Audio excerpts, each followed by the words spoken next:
Your sound all right? Yeah, everything's good. You're a high octane cat out there. Fair. I'll Right. take that. Where are you located? Connecticut. Connecticut. Okay. Where at in Connecticut? I'm like pretty far north, pretty much close to Massachusetts. Okay, I gotcha. Well, cool, man. I'm in Kansas City, so it's Oh, nice. we're landlocked here, but it's great to meet you. Thank you for taking a minute out today. I appreciate it. Yeah, same. Thanks for having me on here, man. Absolutely. So before we get into your life, I want to know, how did you survive COVID? How did you get through that 3 years now that the world's opening up? And how has it changed you? Wow. Good starting light question. Nice We're just softball. going right in. Yeah, really. It actually changed significantly. Family wise, the same. I mean, I love my family. We're a tight knit group.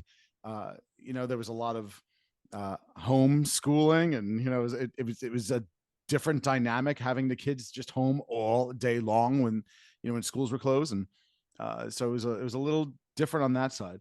Work wise, my career for the past since 2000 or so, I was doing events around the venture capital industry. So I was running conferences across the country, always traveling, trying to pack as many people into rooms and have a big full event. And that was my career. So February of 2020, I did my last event. We rented an airplane hangar in Southern California, had like 1,200, 1,300 people, something like that. It was fantastic. Amazing. Like just such a cool space. What a really, an airplane hangar just had this cool vibe to it, and we had all these booths and amazing keynotes. We had Tim Draper keynote this. He's a big time venture capitalist. It was just a fantastic event. And like during that time, it was like, yeah, we need to get some hand sanitizer for something about Corona, or I don't even know, and it was like, I barely heard a little bit about it by then, and by the actual event, it was like, all right, go get 10 things of hand sanitizer and we'll be fine, and I that's it. And then, that was my last event. So different career, 2 weeks later. So it was a bit of a change. I got a COVID confession. I am addicted to hand sanitizer. I never cared about it, but now I still instinctively, I have one in the car and I still use it all the time. I have one in the car because, when I fill up like the gas tank typically, right? Yeah. And I like to eat in the car, right? So I realized I've like, a lot of people touch that gas tank and then I'm like eating sunflower seeds, and I'm like, it's like, I should probably, just at least get some of the, disgustingness off. And Absolutely. But I'm not, obviously during COVID, they're like, you need to use it all the time. It was like, I had like 2 like holsters on the side. Absolutely. Crazy, but right. it was, but people were like, you used to use it all the time. And so I kind of got used to it a little bit there, but now I just really, I think in the car when I finish pumping gas, and your hand's sticky from the gas pump, I'm like, all right, fine, I got some hand sanitizer. Yeah, it's probably time to let all that go anyway. Yeah. So let's get to the heart and soul of what you do for a living. I'm going to put you in front of a bunch of third graders, career day. One of the kids looks up and says, hey, what do you do for a living? How do you answer that child? Sure. So if you have a podcast and you want more people to hear it, you come to me and I tell tons of people to listen to your podcast. So what did you want to be when you were a kid? You obviously have a lot of charisma. And then I give out ice cream to everyone in the class. That's it. Right. There you go. You're going to be the hero forever. Right. Yeah. So what was it that you wanted to be when you were in the third grade? What was your dream to grow up and become? I wanted to be in show business. I wanted to be an actor, a rock star. I wanted to do something awesome like that. Never happened, but now I'm a podcaster, which is cool. I think that's almost exactly the same as rock star. So yeah, I think I did it. Yeah, you're up there. Yeah, definitely. Yeah. Well, I mean, you're filling hangars. You're filling all kinds of places. So you're in the rock star realm. Yeah, well, that was fun. I mean, I got to bring in amazing people and then literally just have drinks with them for a living. It was like the best job ever. Oh so, yeah. But this is freaking awesome. I love this. I love being get to be creative. Come up with awesome new ways to promote podcasts. And I still get to throw parties at different conferences. I don't have the full burden of like doing the entire event, which is cool. I just throw the after party and bring together everybody for drinks and stuff and cocktails at the end and do a lot of fun stuff. So, but that's what nice. That's why people attend anyways. They want the after party. Exactly. I Exactly. mean, let's be honest. I know the sessions are great and all, but I need to go out and, be hung over the next morning. That's right. You got to live it up. So let me ask you this.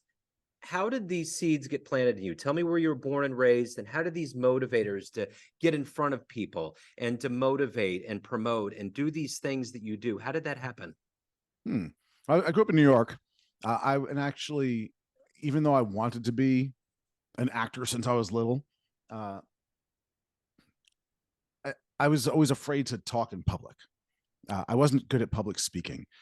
And I was very nervous on stage. I was nervous in front of the class. I wasn't on stage much. I was in the classroom, like, teacher calls you up and you have to read your thing in front of the class. I hated that, man. I just did not like that. And then when I was some like later on in high school, I took a public speaking class and I had to read off a thing that I wrote, and I had the index cards with just my notes on there. And so I would read it off, and I I remember being this. This was sort of like the weird change in my attitude towards this. And I was reading them off, and I would throw the business card, just like flick it off the top of the stack there, and then continue with my next one. And the kids in the class, I guess, thought that was reasonably amusing, and were laughing a little bit. And it kind of made me comfortable, right? I was like, oh, I can just be amusing, and it doesn't matter what I actually say, because nobody's really listening to those speeches. They're just watching me flick cards, Yeah. into the crowd there, right? And I'm like, oh, all right, I can just enjoy this, right? So then by the end of the speech, I'm like, huh, that was interesting. And I think it was towards the end of I think it was my senior year or something like that. And I remember just going home and being like, I'm going to college next year. Nobody knows me in college. Like, nobody knows me as sort of being quiet and everything. And I'm like, I'm going to change my whole thing and walk in there, uh, like at double the volume, and just see what happens. And I did, and I loved it. And like, I haven't turned down the volume since. I love doing the stuff. I've emceed all these events on stage for 20 years. It was the best thing. It was just so much fun. I get to do this and have a great time. So that was, I guess, maybe I think I answered your question. You did. I think, You all right, certainly okay, good. did. And you made me think one of my favorite things that Letterman used to do was throw those cards at the camera. Right. He would Exactly. just Yep. send it. um, who's been a hero for you in your life? Who's been an inspiration? Hmm. That's a good question. Right now, my kids, I would say, my son, my daughter, they're so much cooler than I was when I was a kid. They're doing so many amazing things. They've got rooms full of trophies and awards, and they are learning things and doing amazing things that I never did or had. Like, I don't know if it was the courage or inspiration or whatever. I tell them, I'm like, your parents are much cooler than my parents, and I'm like, that's why you're so great. But I think my kids right now, I love seeing them learn new things and go to aspire to be great. And I kind of wish I had that attitude more growing up. Yeah. I don't Yeah. I don't remember being that motivated to do just such cool shit. Yeah. Yeah. That's cool. So, as a podcast host and someone that's curious, if you could interview and meet anybody on the planet right now, who would it be? Elon. Okay. Okay. Mm-hmm. So You let didn't me you didn't ask. throw in the whole living or dead from the past, like, yeah. So I'm gonna say Elon. That's it. Yeah, Yeah. Elon, Yeah. 100%. Like, just so cool. And then look, the guy's got his faults, I'm sure, and I'm not sure how the whole X thing's gonna work out for the rebranding. I probably wouldn't have gone that route, but like, in general, like he's just revolutionized so many things over his career, Yeah. Yeah. and it's just fascinating to see how that can happen, how one person can do that. And a lot of people have done amazing things. I've met plenty of amazing people over my years, especially being in the venture capital space. I've met some really cool founders that have done some amazing things and made tons of money, right? But like, I think, just that off the top of the head, first name that rattles in the head, who would I love to interview? Elon. Elon. So let's up the ante here. If you could witness any event in human history that's gone down, what would you love to have seen with your own eyes? Wow. Oh God. Uh, I would probably maybe when men walked on the moon for the first time. You know, Yeah, I've seen the video, right?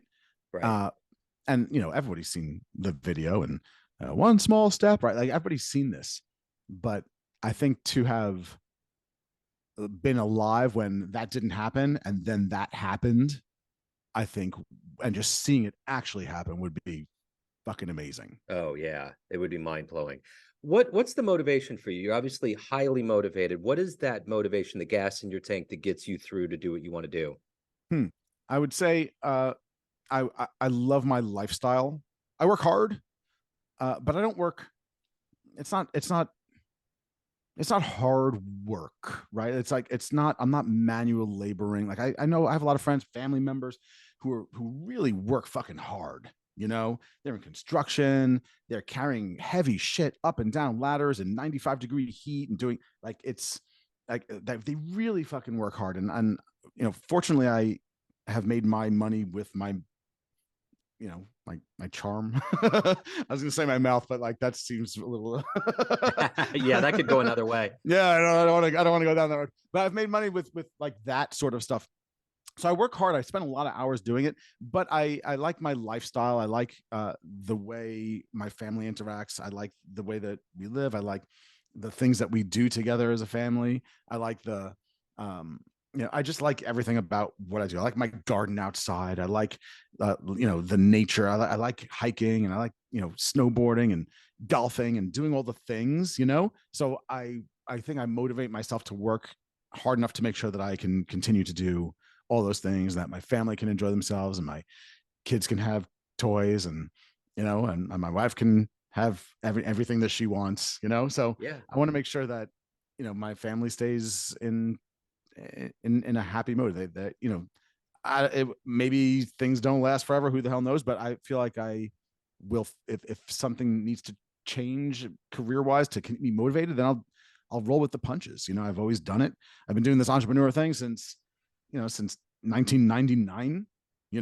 It's not I didn't strike oil in my backyard and then get millions of dollars and then sit back and do nothing for the past 25 years, whatever. So I've always been working hard at doing one thing or another. So I think that I will just keep doing that. Right on. What has been your best success story professionally? Fan letter, client experience. What's the one thing that puts a smile on your face? Oh, oh, man. So I love what I'm doing right now as far as Mopod, right? We advertise podcasts. I built such a cool piece of software. Everybody who uses it loves it. It's this simple self-serve software that lets podcasters uh, promote their own podcast, just for a few dollars, right? We typically work with big clients, big budgets, big clients, big names, huge brands, uh, you know, and I love that. That pays the bill. But we got to do something for all of the independent, smaller podcasters that don't have, Oprah money to spend on their marketing, right? And uh, people use it, and they're like, this is intuitive. This is fantastic. I love it. And I love hearing that feedback. Over the years, I've loved getting feedback where I've helped entrepreneurs raise capital it and grow their business. And I've had entrepreneurs who've come to me as an entrepreneur and then raised capital. I gave them some sort of help in some way or another, whether I introduced them or I helped them with their pitch or I give them some advice or something, which I love doing. I love working with entrepreneurs. And then they would raise capital and then some have sold their business and then come back to me as an investor looking for cool companies to invest in. So I got to see that cool full circle of life on the venture side. And that was always very cool. I loved that. So talk to me about Mopod. You mentioned, there's a lot of people out there that are doing podcasting, like you said, that don't have Oprah Yeah. money. But I think a lot of them are getting approached by SEO people and they want to promote their stuff, but they don't have the budget. What does Mopod do? What is it that you're doing to get people out there more? Sure. So we advertise your podcast essentially, right? So you come to us, you go to Mopod, you enter in your RSS feed. You can use we have this little AI plugin, the Chat GPT plugin, right? And it pulls some some information from your podcast, and it makes a title and a description, and you can go in there and, you know, click next, and sort through it and see what you like best, or even just type it yourself, and then choose your demographics. I want this to be in the United States, with this age group and this income bracket, or you know, and then say, all right, I want to spend, you know, $100 on this promotion, very similar to sort of the Facebook boosting thing, and then it runs through our network. We, like I mentioned, you know, work with some big clients. We've gotten really good rates over the past couple of years, and can then translate those rates down to the independent podcasters, because it sort of gets tacked along with some of the big podcasts that we're running, and it's been pretty cool. And the podcasters see the results. They log into their host and they can see their numbers going up. So I love seeing that, and I love hearing the feedback from the podcasters that come back and they, you know, high five us. They see it at events. They're like, "Yeah, we love your stuff. We use your stuff. It's fantastic," you know. And you know, and then we throw parties at the events, and everybody comes out and hangs out and has a good time. That's it. That's the caveat. What is it that you've done in your life that you're the proudest of? Like work wise or professional wise? It could be art. It could be the circle graph that Okay, comes I'm going to say, father, husband. You know, I would say that I love my family, and I work very hard to be a good dad. You know, that's hard. That's the key for me, right? Because I feel like I can I could do all sorts of work. Like I'm smart enough to make some software and shit. Like I could do all that. That's fine. But like, to help guide young humans who look up to you with everything that they have and need that direction and need that insight, and I get to hopefully, and you know, they ask me, and I'm like, fuck, I got to do this right, you know, like, and not everything I do is right, and every piece of advice I give them is right, you know, like, man, you know, sometimes when my son comes to me with like, you know, he had this, you know, girl question, and like, how do I blah blah blah, and I'm like giving advice, and I'm like, fuck, that was bad advice. Like, I don't, damn, how did I get married? You know, like, but I do my best to give good advice to my kids and steer them in the right direction and make sure that they can then grow up to be good humans. You know, I've met so many people over the years, and such great people, and then there's just such people who are not that great out there, sadly. And I don't want my kids to turn out to be like that, right? So I want to steer my kids in the right direction, and that's what I think I'm proudest of. Is I work very hard to make sure that I'm a good dad. So speaking of advice, let's say you have a dream tonight, you run into the 20-year-old version of yourself. You could give that version of you a piece of advice based on the wisdom you've gained in your life. Mm-hmm. What would you tell that young version of you? Buy Bitcoin. Yeah, that's it. Really, buy Bitcoin and then forget about it. Like, put the fucking passcode in like a safe deposit box, and then like give the key to your mom and forget about it. Go out and drink and get drunk, and then forget the day for like 20 years, you know, and then open it now. Come back. That's it. Open now. I don't want to change. I don't want to change it. Then I don't want to be like a Bitcoin billionaire like when I was like 15 years ago. Like, I want to like all of a sudden have it now. Right? So I don't want to change anything that happened in the past. I just want to all of a sudden be like, what's this scrap of rolled up paper with the beer stain on it, you know? And then that's it. Yeah. I remember in the Beatles anthology, the Beatles wanted to meet Bob Dylan, and they wanted to get stoned with him. So they went, and while they were doing it, Paul asked Bob the meaning of life and wrote it down on a piece of paper. He got so zooped out of his head, he couldn't find the piece of paper the next day. So he had the meaning of life. He had it in his pocket, and it just went away. It was gone. Oh, man. Can you imagine someone found that piece of paper and it was really profound, and they're like, what the hell is this? And that's Paul McCartney. He wrote down the meaning of life. That would be an auction item right there. You imagine that? Paul McCartney wrote down Bob Dylan's meaning of life on some scrap of paper, and like, oh, shit. All right. One other thing interesting along those lines, I was listening to Rogan interview Steven Tyler, and when he wrote that big album with the red cover, the big huge, god dang it, it's one of their big huge early hits. He wrote everything out in a notebook, and he was kind of coming out of this drug haze. He got out of a cab and left the whole thing in there, had to rewrite everything. And they didn't believe that he wrote. So he rewrote it, and it was all him, and it was a total masterpiece. But whoever found that in the cab, That's the other thing too. That would be another item that would be crazy. That would be, and you know that they probably just tossed it in the garbage, right? Yeah, He was right. like, he's cleaning his cab out the end of the night, threw out some like a beer can, some old scrapbook, right? Yeah. Like, his 5 cigarettes and something that says the property of Stephen on the front. And he threw it all in the garbage, right? There's like, get it out. We don't want it. Yeah, that's wild. So, Joe, everyone out there has a perception of you, family, friends, listeners, clients, colleagues, but you run the show. What's your perception of you? My perception of me? Damn, dude, you're fucking deep on this show. All right. Therapy hour. Yeah, I know. Like this I need like a couch. I should be on a couch right now. You know what? I have a good perception of me. I like me. I think I'm pretty good, There's room for improvement.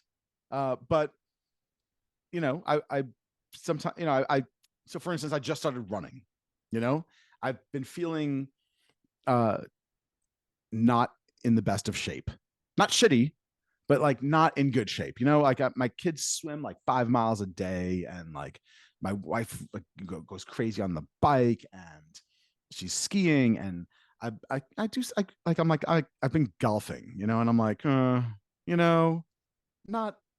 the high energy, get that heart pumping sport that I need, So I'm like, fuck, let me do something.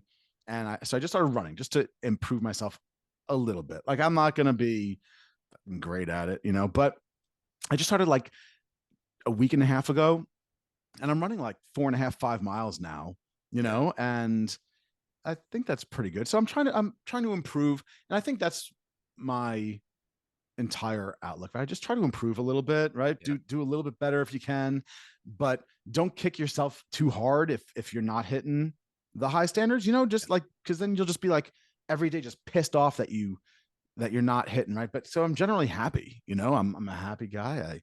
I have a great family. I have a great job. I've got great friends. My business partners are awesome, and I get to still just, do cool shit and be creative and make fun. I play with crayons and draw stuff that I get, and make cool designs, like, and I get to throw parties and have drinks, and that's my job. Like, so I think it's pretty good. I could be worse, I think. Yeah. So I like the shirt. Is that something that you came up with? Yeah, that's like that's our logo for Mopod. I dig it. That's very cool. Man. Yeah, it's my headphones right there. So I sat there with like a pencil, like a pen, like that, trying to jam it in the speakers to get it all like lined up nicely, and took a couple of pictures. Finally got a good one. And I sat there with crayons and drew it all out, and then sent it to my designer, and he made it for real. So that's awesome. So if anyone out there wants to delve into your world as a podcaster, business owner, anything, where do they go? Yeah. So I would say 2 things I'll promote. So mopod.com is the website for the podcast advertising, right? So if you have a podcast, you want more people to listen to it, check out mopod.com, MOWPOD.com. On the podcast side, this is where we also have a little bit of fun. I wanted to do the whole rock star thing, right? So over COVID, we couldn't go out and sing karaoke. We're like, let's do karaoke online, right? So we're singing to ourselves. And then we started up Friday Night Karaoke, a Facebook group. And it now has 16,000 people. And that is what our podcast is about. So we run not only are we doing podcast advertising, but we have our own podcast called Friday Night Karaoke. It's on all the podcast platforms. I think it's a top 10 music podcast on Apple right now. So it's got, it's got some legs to it. It's awesome. We get to sing a little bit and, joke around and drink some whiskey, and it's a lot of fun. So to check me out there, Friday Night Karaoke, either on Facebook or on Apple Podcasts or any other podcast place that you listen to. So check that out as well. Right on. Joe, this has been great. Thank you, man. Thank you for opening up. Thanks for your story. It's good therapy here. Yeah, Joe, thank you so much. Then, man, I feel like I should be paying you for this. No, hour. The payment is that we laughed. It's good. I like it. Cool, man. Awesome, man. Cheers. Dude, thank you so much. I'll speak to you soon. Thank you.